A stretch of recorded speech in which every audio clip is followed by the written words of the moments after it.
이석증이 자꾸 재발해서 너무 힘드시죠? 오늘 이석증 재발 원인을 다 알려드릴 테니까 이 영상 끝까지 보시고 같이 이석증 한번 재발 방지해 봅시다.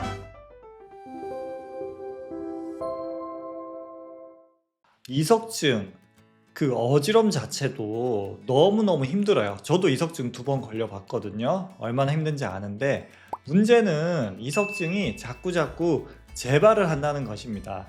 논문에서는 이석증 한번 걸렸던 사람의 50%가 그 다음에 재발을 경험한다고 하는데 저는 이석증 재발하는 환자들을 훨씬 더 많이 보는 것 같아요. 아무래도 제가 있는 병원에 이석증이 잘 치료가 되지 않다거나 오래오래 고생했던 분들이 많이 찾기 때문일 텐데 이석증 2번, 3번 혹은 10번 가까이 재발해서 병원에 오시는 분들도 정말 많이 있습니다. 그렇게 이석증이 재발하는 원인에 대해서 오늘 자세히 알려드릴 거예요. 그리고 원인을 알면 재발 방지할 수 있는 생활 습관도 우리가 알 수 있겠죠. 그래서 마지막에는 이석증 재발할 수 있는 주요 생활 습관을 잘 정리해서 알려드리도록 할게요. 안녕하세요. 여러분의 뇌 건강 가이드 신경과 전문의 박지현입니다. 저는 16년차 신경과 의사고 삼성서울병원에서 신경과 전공을 하고 지금은 지역 병원에서 환자분들의 어지럼증, 두통, 수면 장애 같은 신경계 질환을 치료하고 있어요. 오늘 말씀드릴 내용은 2021년도에 발표된 이석증의 재발 원인에 대해서 상세히 연구한 논문의 내용을 바탕으로 설명을 드릴 거예요. 이 연구는 그동안 발표된 무려 410개의 논문을 다 리뷰를 해가지고 거기서 나온 재발 요인들을 다 추려서 발생 확률까지 계산을 해냈습니다. 본격적인 내용에 앞서 이석증은 어떤 병인지 먼저 설명드리도록 할게요. 이석증은 귀 안쪽에 여기 전정기관이라고 하는 곳이 있어요. 이 전정기관을 자세히 보면 물이 차 있는 방구리관이 있고 그 안쪽에 이석기관이라고 하는 것이 있습니다. 이석기관은 이석막 위에 이석이 붙어 있어서 중심축 역할을 하는데 그 이석이 모종의 이유로 자꾸 부스러져 나오는 거예요. 부스러져 나온 이석이 주로 자다가 이 모형에 보이는 것처럼 이 방구리관 안에 들어가는 거죠. 그래서 나는 실제로는 머리는 가만히 있는데 이 이석이 굴러가는 동안 제자리에서 10바퀴, 20바퀴 빙글빙글 도는 것처럼 느껴지고 속이 메스껍고 토할 것 같은 증상이 느껴지는 것이 바로 이석증인데 문제는 원래 이석기관 속에 이석막에 붙어 있어야 될 이석이 자꾸 떨어져 나와서 방구리관 안으로 들어가는 재발을 자주 한다는 것인데요. 14가지 논문에 나온 원인들을 제가 일단 크게 2개로 분류를 할 거예요.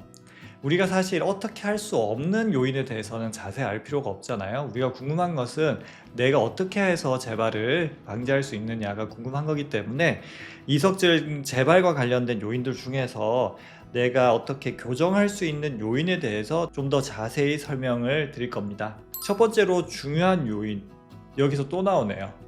고지혈증, 고혈당, 당뇨입니다. 고지혈증이나 고혈당, 고혈압 이것은 우리 혈류의 문제를 많이 일으키죠. 혈관을 압력에 의해서 아니면 혈당이 피를 끈적끈적하게 만들어서 아니면 혈관벽에 콜레스테롤이 쌓여서 혈류를 방해하는데 고지혈증은 무려 67%, 고혈당은 53%, 고혈압은 55%의 확률로 이석증의 재발을 늘립니다. 이 3가지 병들은 다 혈류 장애를 유발합니다.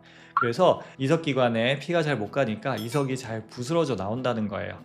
이러한 요인들로 인한 혈류장애가 이석증을 잘 유발하니까 고지혈증 약 열심히 먹고 당뇨가 있으면 당뇨약을 먹거나 아니면 평소에 식습관을 잘 잡아서 고혈당을 방지를 하고 고혈압이 있으면 좀 싱겁게 먹고 혈압약을 잘 드시는 것이 중요합니다.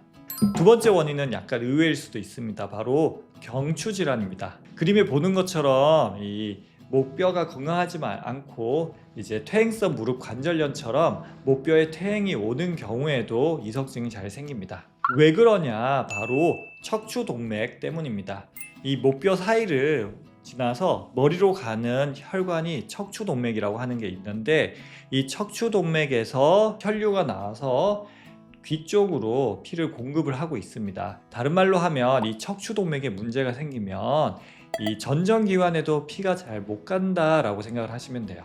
즉 경추의 문제가 척추동맥에 문제를 일으켜서 내이로의 혈류를 방해해서 이석을 더 많이 떨어뜨려서 이석증이 잘 생긴다, 이렇게 이해를 하시면 됩니다. 그러면 평소에 바른 자세를 취하고 자세를 바르게 할 수 있는 운동을 열심히 하는 게 중요하다고 할 수 있겠죠. 세 번째 원인은 편두통 41%, 메니에르병 39%입니다. 편두통은 사실 설명드릴 게 너무너무 많은데 간단하게 말씀을 드리면 스트레스나 수면 부족, 커피, 날씨 변화 등등 여러 요인이 우리 뇌를 자극해서 뇌신경과 뇌혈관 혈류에 각종 염증이라든지 혈류의 변화를 반복적으로 유발해서 두통이나 어지럼, 위장장애를 일으키는 병입니다.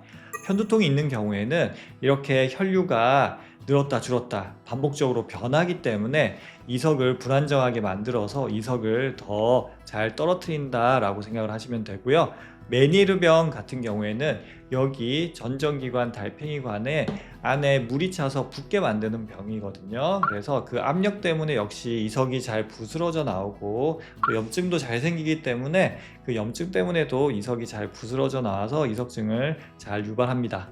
네 번째로 말씀드릴 것은 우리가 잘 알려져 있는 거죠. 골다공증 40%, 비타민 D 부족 38%입니다.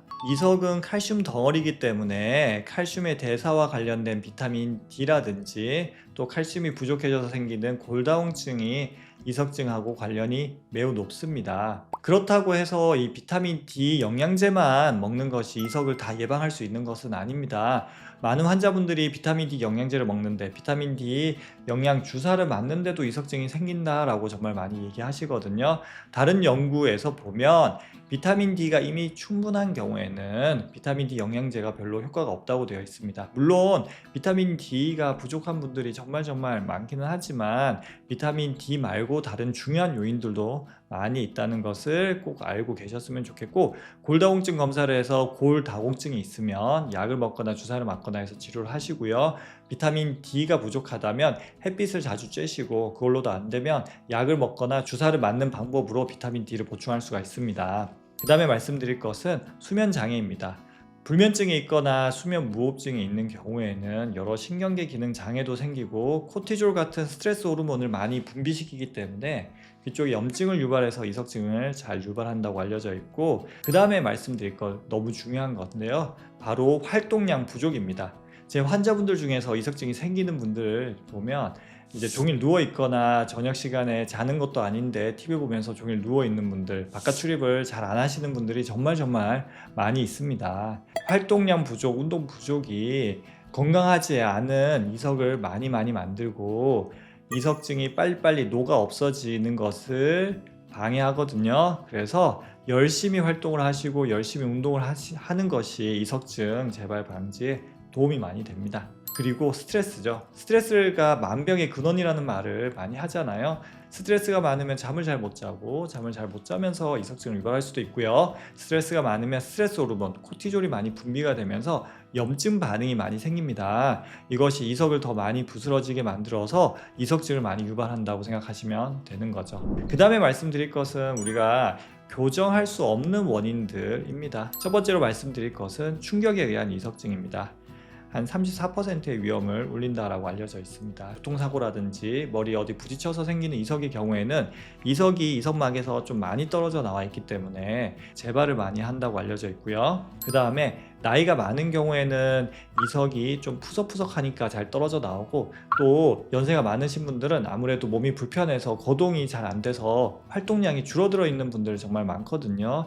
이분들 같은 경우에는 이석증이 잘 생깁니다. 세 번째는 양측이나 여러 방구리 간에 이석증이 생긴 경우에는 33%의 확률로 이석증이 잘 생긴다고 알려져 있습니다. 이렇게 좀 특수한 심한 형태의 이석증이 있다는 것은 이미 뇌 쪽에 뭔가 문제가 많다는 뜻이거든요. 혈류가 많이 떨어져 있거나 염증이 자주 생긴다거나 이러한 소인을 반영하는 거기 때문에 이러한 경우에는 이석증이 잘 생기고요. 그 다음에는 여성의 경우에 32% 정도 이석증이 잘 생깁니다. 에스트로겐과 관련이 있습니다. 나이가 들면서 특히 폐경기 이후에 에스트로겐 농도가 많이 떨어져 있는 경우에는 이석이 잘 부스러져 나와서 이석증이 더 잘 생긴다고 알려져 있고요. 마지막으로 심장과 뇌혈관 질환이 있는 경우입니다. 이것은 뻔하죠. 혈류가 안 좋다는 걸 의미를 하는 겁니다.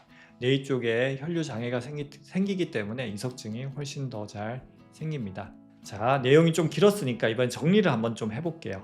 이석증 재발과 관련된 요인들 중에서 우리가 좀 교정할 수 있는 것들, 중요한 것부터 말씀을 드릴게요. 고지혈증, 고혈당, 고혈압, 그 다음에 경추의 퇴행성 변화, 편두통 메니에르병, 골다공증, 비타민 D 부족, 수면장애, 활동량 부족, 스트레스, 이런 요인들입니다. 그러면 마지막으로 어떻게 하면 이석증 재발을 막을 수 있냐는 것이죠. 약으로 어느 정도 해결할 수 있는 것들이 있습니다.